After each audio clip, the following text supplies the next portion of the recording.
The Titanic. We all know the story, or at least we think we do. A majestic ship, an iceberg, and a tragic ending. But what if I told you the real horror wasn't just the sinking itself? The true nightmare unfolded in the freezing water, and its echoes haunted the survivors for the rest of their lives. Imagine this. A calm, star-lit night suddenly shattered by the piercing sound of metal tearing apart.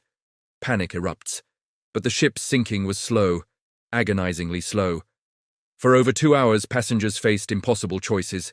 The lifeboats weren't just half empty. Some were launched with as few as 12 people, despite having room for 40 or more. Why?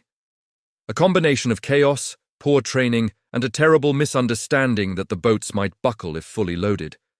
For those left behind, the real terror began as the ship went under. Over 1,500 people were plunged into the North Atlantic's near-freezing water.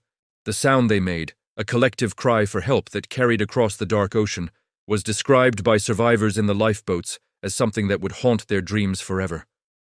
Officer Lowe, one of the few who went back, said it sounded like 1,000 people at a baseball game.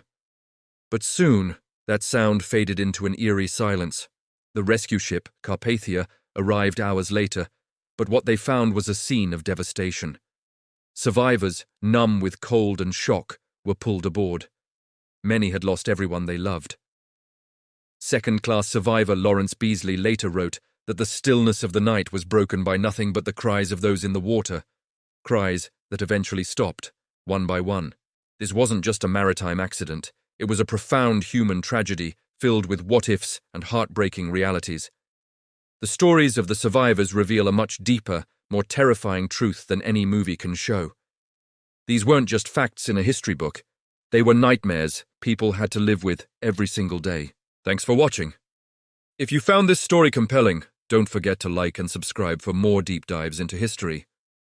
See you next time.